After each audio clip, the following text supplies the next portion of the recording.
So hello everyone, welcome to our YouTube channel project Y online.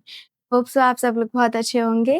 तो आज का जो लेक्चर है वो बेसिकली क्लास 9th का इंग्लिश का है, जिसमें हमारी छोटी सी एक पोएम है ऑन कलिंगा ट्री, जो गीव पटेल ने लिखी है। तो हम अपने पोएम को डिटेल में समझेंगे हर चीज़। And let's start our today's lecture. So it take much time to kill a tree. ये जो बेसिकली पोएम है ना, वो ट्री के बारे में है कि हमारे को ट्री मतलब पोएम जो है, पोएट जो है, वो आपको लगेगा पोएम में वो बता रहे कि ट्री को कैसे काटना चाहिए, कैसे उसे डिस्ट्रॉय करना चाहिए।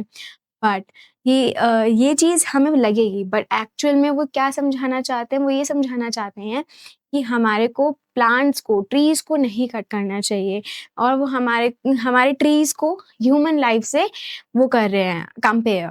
Okay, so let's start. It take much time to kill a tree. हमें पता है कि जब हम ट्री को कट करते हैं, एक लकड़हारा जो होता है, वुड कटर जो होता है, जब वो एक्स से, है ना, एक्स से कट कर रहा होता है ट्री को, तो क्या होता है, व्हाट हैपेंस? ट्री इतनी इजीली तो नहीं कट जाता ना। अगर एक बार लकड़हारा उसने मारा, या जो भी उसके पास एक्स है, या फिर लाइक कुल्हाड़ी है, नाइफ है, तो वो एकदम से तो नहीं कट हो जाएगा। Not a simple jab of the knife, एक बार में नहीं होगा। Will do it, it has grown, slowly consuming the earth, rising out of it, feeding upon its crust and absorbing years of sunlight, air, water, and out of its leprous height sprouting leaf. तो basically poet जो है वो हमारे को क्या समझाना चाह रहे हैं कि हम ट्री को जितना भी कट कर लेना, वो नहीं डिस्ट्रॉय होगा, बिकॉज वो हमारा जो धरती है ना, उसकी जो रूट्स वगैरह जा रही हैं इसके, उससे प्रॉब्लम वो रखा है, अटैच्ड हो रखा है। ठीक है, तो वो कह रहे हैं कि हम कितनी भी कोशिश कर लेना, हम एक बार में ट्री को नहीं कट कर सकते, नहीं डिस्ट्रॉय कर सकते। क्यों? क्योंकि वो धरती माँ, हमारी जो धरती है, उससे उसको सपोर्ट मिला हुआ है, जिस वजह से उसकी rising out of its feed, वहीं से वो फीड मिल रहा है उसको, सारे न्यूट्रिएंट्स मिल रहे हैं, सनलाइट मिल रहा है, एयर मिल रहा है, वाटर मिल रहा है, फूड मिल रहा है, न्यूट्रिएंट्स मिल रहे हैं। तो वो सारी चीज़ों की हेल्प से ही तो ट्री जो है वो इतने अच्छे से ग्रो हो गया है। और अगर हम एक बार में कट भी करेंगे, है ना, अगर सपोज मैंने इधर से इस ट्री को काट दिया, ठीक है, इस ट्री को मैंने अगर इधर से काट दिया, क्या होगा, यहाँ से दोबारा वो ग्रो होने लगेगा, बिकॉज वो नीचे का पार्ट तो नहीं कटा ना उसका, है ना। तो ये चीज पोएट जो है वो बता रहे हैं कि एक बार में ट्री नहीं कटेगा अगर हम उसको नाइफ से काट रहे हैं या फिर कुल्हाड़ी से काट रहे हैं तो। ठीक है, आपको होप सो समझ आया होगा। Moving on to the next stanza. So hack and chop, but this alone won't do it. अब क्या बोला उन्होंने कि कितने भी पीसेस कर ले, हम उसे काट लें, चॉप कर ले, not so much pain will do it. कितना पेन होगा उसको, है ना, अगर हम कंटिन्यूअसली एक पेड़ को काटते जा रहे हैं। अगर सपोज मम्मी आपको मारती जा रही, थप्पड़ मारती जा रही, बट एक पॉइंट पे आके वो भी तो रुकेंगी ना। तो वही चीज बताइए कि ट्री को अगर हम काटते जा रहे हैं तो उसको पेन तो हो रहा है। The bleeding bark will heal. Bleeding bark से मतलब क्या है? ब्लीडिंग बार्क मतलब है कि एक ट्री है, ठीक है, अब ये ट्री को अगर हमने यहाँ से काट दिया सपोज, ठीक है, यहाँ से जो उसकी टहनियां, बार्क वगैरह जो टूटेगा, क्या होगा वहां पे, उसमें एक ब्लीडिंग बार्क का मतलब यहाँ पे यही है कि एक सैप लाइक चीज उसमें से निकलेगी, फ्लो होगी। जैसे हमारे को वाउंड लग जाता है ना, कट लग जाता है, तो वहां से क्या होता है, ब्लड फ्लो होने लगता है ना। तो वैसे ही ब्लड यहाँ से फ्लो हो रहा है, उसका मतलब वो सैप फ्लो होगा, बट वहां से वो दोबारा ग्रो हो जाएगा। And from close to the ground will rise curled green twigs. दोबारा से वो ग्रो होने शुरू हो जाएंगी। Miniature boughs which if unchecked will expand again to former size.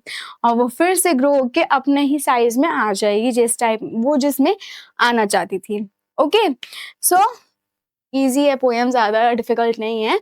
No, the root is to be pulled out. अगर हमारे को डिस्ट्रॉय करना है, ट्री को कट करना है, तो हमारे को रूट्स को क्या करना पड़ेगा, धरती में से निकालना पड़ेगा, सॉइल में से निकालना पड़ेगा।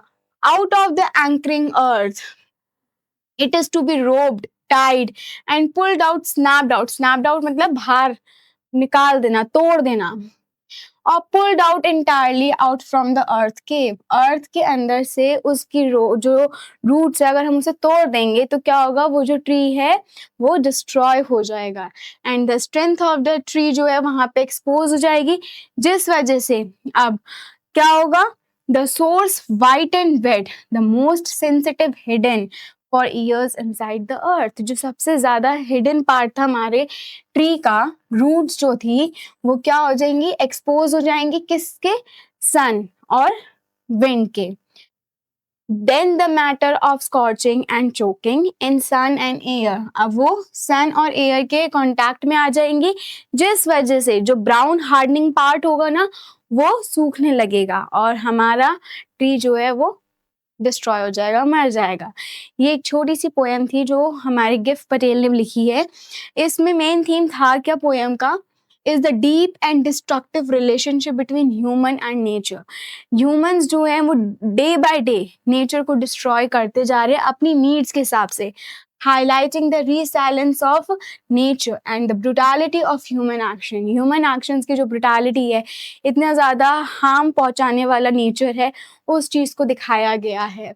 The poem shows that a tree's deep roots symbolize, जो tree की deep roots है वो क्या symbolize कर रही है, उसका strong connection है symbolize कर रही है अर्थ के साथ, अर्थ के साथ उसका जो स्ट्रॉन्ग कनेक्शन है ना उसको सिंबलाइज कर रही है कि वो इतना कट करने के बावजूद भी अगर हम कंटिन्यूअसली उस ट्री को काटते जा रहे हैं, है ना, तो वो क्या हो रहा है कि ये ट्री बार बार ग्रो हो रहा है, अनटिल एंड अनलेस अगर हम उसकी रूट्स को डिस्ट्रॉय ना करें, जब तक हम रूट्स डिस्ट्रॉय नहीं करेंगे वो कहीं ना कहीं से दोबारा से उसमें से ट्री न्यू लीव्स आ जाएंगी, न्यू बार्क्स आ जाएंगे, हर चीज आएगा। बट अगर हम वही रूट्स को उसकी डिस्ट्रॉय कर देंगे ना तो क्या होगा, what will happen, the tree will die।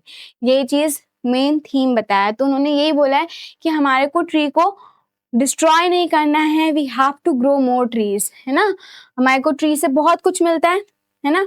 तो what is the summary of this poem, it is a sensitive poem, ये एक सेंसिटिव पोएम है जो आपको बता रही है कि that reader not to destroy the trees, हमारे को ट्रीज को डिस्ट्रॉय नहीं करना है एंड इक्वेट करना है उसको। अगर हम एक कहते हैं ना ह्यूमन बीइंग को मारना जो होता है ह्यूमन को, उसी तरीके से ट्री को आप मार रहे हो तो उसको भी तो पेन हो रहा होगा ना, उसको भी तो फील हो रहा होगा। ही सेज दैट प्लांट जो है वो सनलाइट ले रहा है, वाटर ले रहा है, एयर ले रहा है और न्यूट्रिएंट्स ले रहा है जो उसको सॉइल से मिल रहे हैं टू ग्रेजुअली बिकम एक ह्यूज ट्री, बड़ा पेड़ बनने के लिए, है ना। It develops a strong trunk, अब उसकी जो ट्रंक है वो अच्छे से स्ट्रॉन्ग हो जाती है एंड उसमें बहुत सारी हरी हरी पत्तियां आ जाती हैं, लीव्स आ जाती हैं। merely cutting the trunk of the tree does not kill it। अगर हम ट्री की ट्रंक को कट करते जाएंगे, इस ट्री की इस चीज को ट्रंक को हम कट करते जाएंगे, what will happen, वो नहीं डिस्ट्रॉय नहीं होगा। When a tree is cut, a sap flows out like just a wounded man bleeds। किसी इंसान को चोट लगती है तो उधर से खून निकलता है ना, हमारे को हल्का सा भी कट लग जाता है तो ब्लड आने लगता है। तो वही चीज बताइए कि अगर हम उस पेड़ को काट रहे हैं तो एक सैप जो है लिक्विड आपका वहां से फ्लो होगा, ऐसा फील होगा कि वो बाउंडेड मैन को जो ब्लड निकल रहा है ना वैसा होगा। वंस द वाउंड हील्स, जैसे जैसे वाउंड भर जाता है, घाव भर जाता है, न्यू ब्रांचेस जो हैं वो ग्रो होने लगती है, टाइनी लीव्स उसके ऊपर ग्रो होने लगती हैं, from there which grows into tree, और उधर से ही वो फिर एक नया पेड़ का रूप ले लेती है, न्यू ट्री बन जाती है।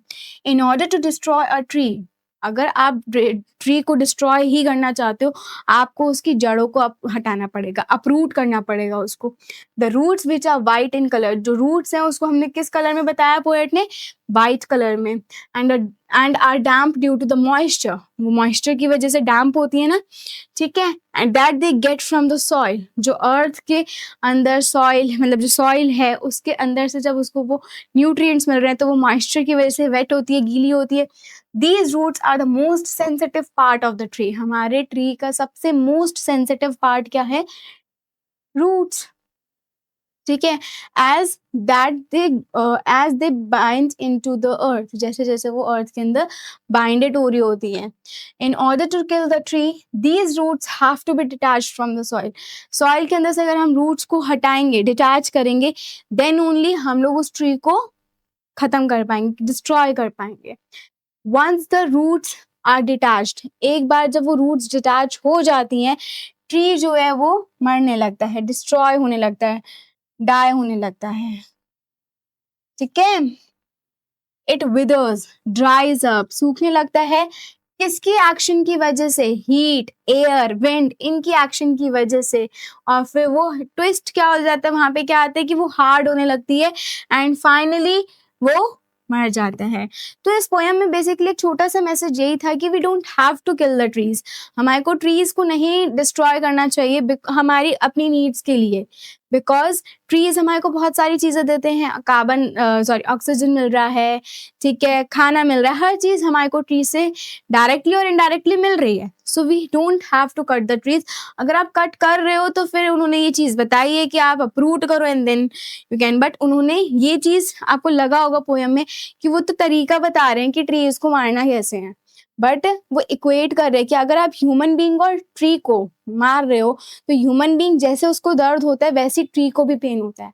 ये चीज इस पोयम में बताई गई है। होप सो आपको पोयम बहुत अच्छी लगी हो, समझ भी आई हो। Thank you for today's lecture and please do subscribe our channel.